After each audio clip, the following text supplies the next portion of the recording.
सो शिव कथा का प्रथम इतिहास। अब शिवजी जैसे शिवजी को समझना बड़ा कठिन है ना। शिवजी तत्व थोड़ा सा गूढ़ है, रहस्यमय, गुह्य है। वैसे शिव कथा महात्म्य का इतिहास भी कुछ ऐसा है। एक नगर था जिसका नाम था किरात नगर, और किरात नगर निवासी एक ब्राह्मण जिसका नाम था देवराज। देवराज ब्राह्मण एक दिन, अब देवराज ब्राह्मण एक संस्कृत परिवार से था, ब्राह्मण था। बहुत सुंदर पत्नी थी, बच्चे थे, माँ बाप के साथ ज्वाइंट फैमिली में रहता था। एक दिन ये ब्राह्मण स्नान करने के लिए सरोवर में गया, और जब सरोवर में स्नान कर रहा था, कौन?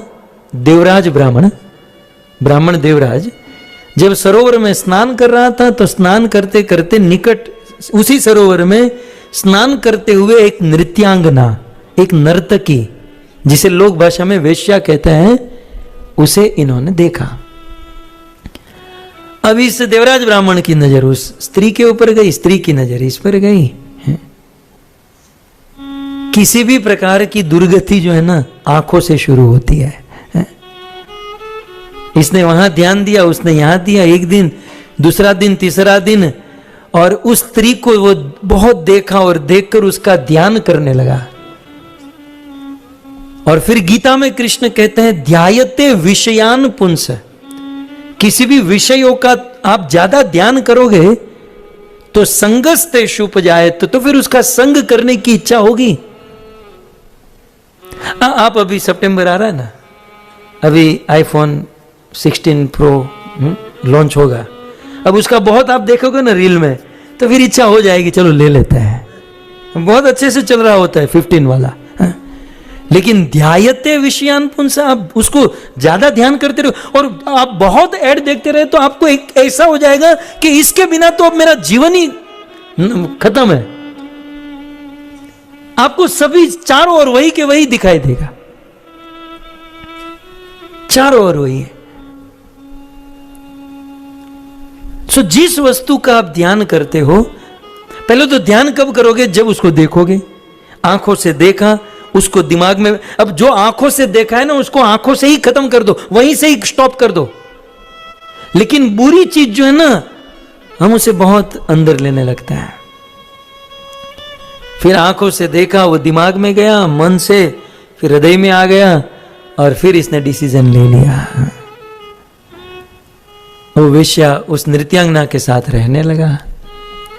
अब उसे बातें करने लगा, चर्चा करने लगा। एक दिन तो कहा कि मैं तुमसे शादी करना चाहता हूं। अब उस वेश्या ने, उस नर्तकी ने कहा कि मैं तुमसे शादी करूंगी, लेकिन मेरी शर्त है कि तू अपनी पत्नी को मार दे, अपने माँ बाप को मार दे। धन माल मिलकत संपत्ति थी, वो सारी संपत्ति लेकर वहां से चली गई। एक दिन, 2 दिन, 5 दिन राह देखी देवराज ब्राह्मण ने, लेकिन वो वापस नहीं आई और ये चली गई। और वह देवराज ब्राह्मण मन ही मन अफसोस करने लगा। अब उसको ज्ञान आया कि अरे रे, मैं तो किसी नृत्यांगना के चक्कर में ऐसा पड़ गया कि पत्नी, बच्चे, परिवार को मैंने मार दिया, और ये मेरी सारी धन संपत्ति लेकर चली गई। ऐसा ही होता है समाज में। ईश्वर कृपा से जो मिला है उसमें हमें संतुष्ट रहना चाहिए, न कि ऐसों के चक्कर में पड़कर हमें हमारे जीवन को बिगाड़ना चाहिए। और वास्तव में समाज में भी, समाज वालों को हमारे दिल से, हमारे मन से एक्सपेक्टेशन कुछ नहीं है, दुनिया को हमारे शरीर से एक्सपेक्टेशन है। आप कहोगे मेरे मन में आपके बारे में कुछ बुरा नहीं था, मैं आपके बारे में बुरा नहीं सोचती, कौन मानेगा? दुनिया के लोग हमारे कार्य देखते हैं, हमारा भाव नहीं देखते। हमारा भाव, हमारा दिल केवल दामोदर, केवल कृष्ण ही देखते हैं, कृष्ण ही समझते हैं। इसलिए शरीर दुनिया को दो, लेकिन दिल दामोदर को दो। ये दिल यदि दामोदर को छोड़कर हम दुनिया को देंगे, तो दुनिया के लोग आज नहीं तो कल इस दिल को तोड़ेंगे। वो टूटना निश्चित है। जैसे आज इस शिव पुराण के महात्म्य में ये देवराज ब्राह्मण का दिल टूटा। और फिर जब दिल टूटता है ना तो एक गाना सब लोग गाते हैं। गाओ, आवाज दो नीलेश भाई। ये दुनिया ये महफिल मेरे काम की नहीं, मेरे काम की नहीं। किसको सुनाऊं हाल दिल बेकरार का, बुझता हुआ चराग हूं अपने मजार का। है काश भूल जाऊं मगर भूलता नहीं, किस धुन से उठाता जनाधार बहार का। ये गाँव गाँव आने भजन ज कहेवाय।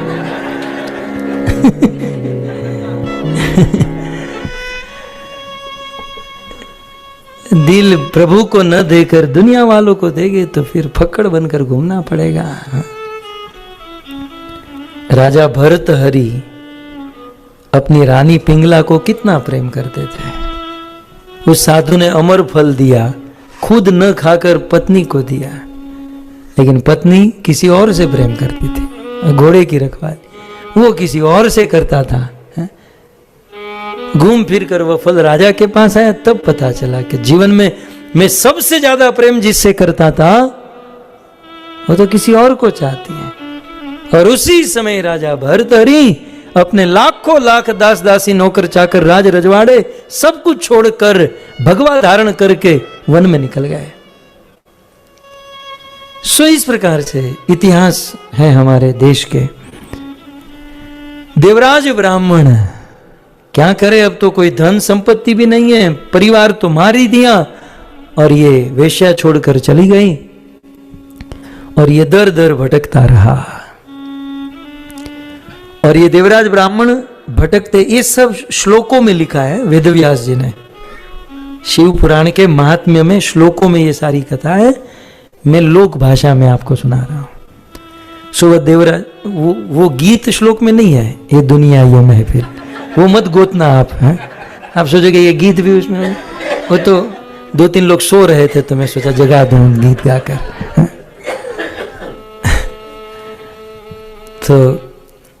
तो ये देवराज ब्राह्मण विचरण करते भटकने लगा, और विचरण करते करते प्रयाग, गंगा यमुना सरस्वती का जहां संगम है, तीर्थराज प्रयाग, वहां पर एक स्थान है प्रतिष्ठानपुर। सो ये प्रतिष्ठानपुर पहुंचा। हमारे गुरुजी सुनाते थे प्रतिष्ठानपुर जहां पर प्रबोधत ब्रह्मचारी रहते हैं, बड़ी महान विभूति हुए। उनके बारे में अक्सर मैं कहा करता हूं, प्रबोधत ब्रह्मचारी के बारे में सुना होगा। एक बार प्रबोधत ब्रह्मचारी को पूछा कि गाय का दूध अच्छा कि भैंस का दूध अच्छा। बाल ब्रह्मचारी थे, बहुत बड़े। तो गाय का दूध अच्छा कि भैंस का? तो उन्होंने माइक में हजारों के बीच में कहा भैंस का दूध सबसे अच्छा। कितना मोटा दूध होता है, पानी नहीं होता, पनीर बनता है, रबड़ी कितनी अच्छी बनती है, खीर भी अच्छी बनती है, भैंस का दूध नंबर 1। सब लोग सोचे ये प्रबोधित ब्रह्मचारी को क्या हो गया, क्योंकि इतने कट्टर अपने ये सनातन धर्मी गौ सेवा करने वाले, और सबके बीच में कह रहे हैं कि भैंस का दूध अच्छा। भैंस के दूध की बहुत महिमा बताई, बोले भैंस का दूध तो भैंस का दूध। तब किसी ने कहा महाराज होश में तो है, आप भैंस के दूध के बारे में बोल रहे हैं। अच्छा भैंस के दूध के बारे में, तो गाय के दूध के बारे में क्या कहना है आपका? बोले गाय का दूध वो दूध है ही नहीं, गाय का दूध अमृत होता है। आपने दूध के बारे में पूछा इसलिए मैंने कहा भैंस का दूध अच्छा। गाय के बारे में पूछो तो अमृत की बात करो ना, क्योंकि गाय के दूध को मैं दूध नहीं, मैं अमृत मानता हूं। ऐसे संतों की भूमि है ये प्रतिष्ठानपुर। सो ये देवराज ब्राह्मण विचरण करते करते प्रयाग में प्रतिष्ठानपुर पहुंचा, और वहां पर अब बहुत दूर से चक्कर काटते काटते आ रहा था तो एक मूर्छित होकर गिर गया भूखे प्यासे। बाजू में निकट एक शिव मंदिर था।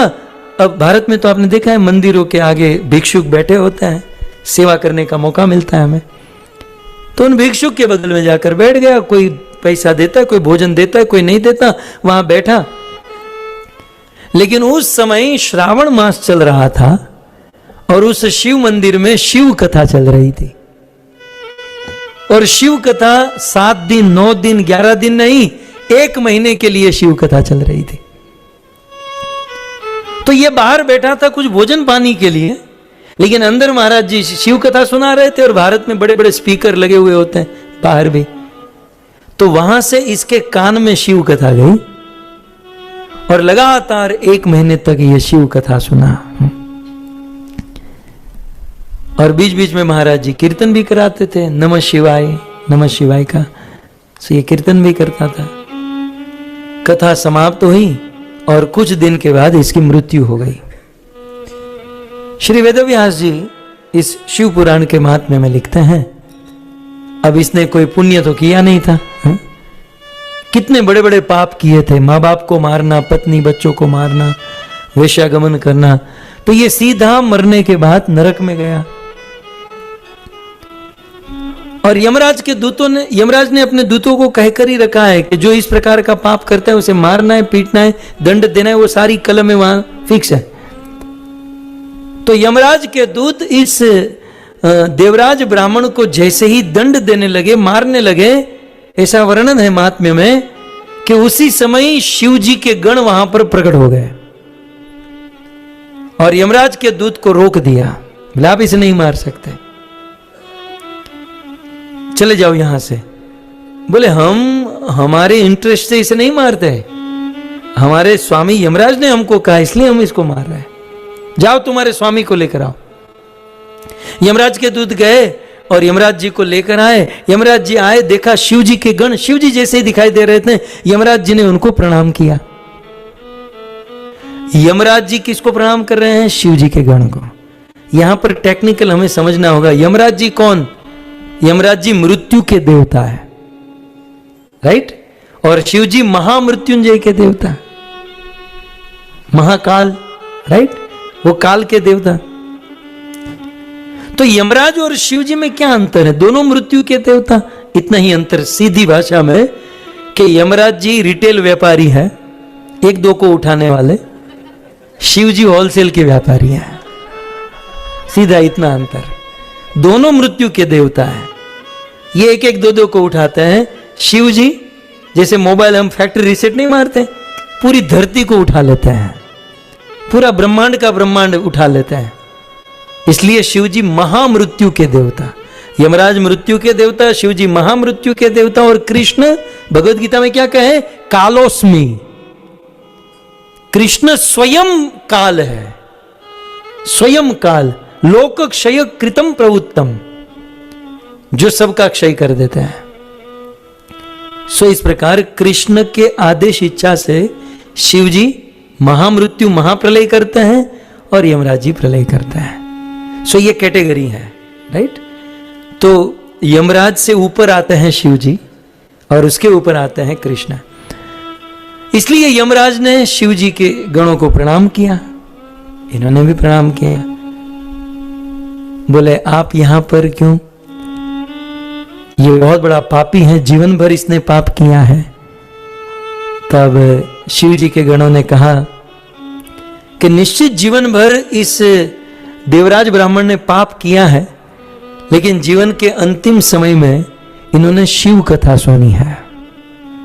और शिव कथा सुनने वाला व्यक्ति भले पाप किया है, लेकिन शिव कथा सुनी है और शिव कथा के महात्म्य से इसको नरक नहीं मिलेगा, इसे शिव लोक की प्राप्ति होगी। तुरंत उसी समय वो देवराज ब्राह्मण जो था शैव शरीर प्राप्त कर लिया और शिव जी के गण के साथ नित्य शिव लोक में चला गया, शिव जी की लीला में प्रविष्ट कर गया, उसे नरक लोक से मुक्ति मिल गई। तो ये महात्म्य में ये कथा आती है कि देवराज ब्राह्मण इतना पाप किया, लेकिन शिव कथा सुनने से नरक से उनकी मुक्ति हो गई। हम भी यदि शिव कथा सुनते हैं तो निश्चित रूप से हम नरक में जाने से बच सकते हैं, हमारी मुक्ति हो सकती है।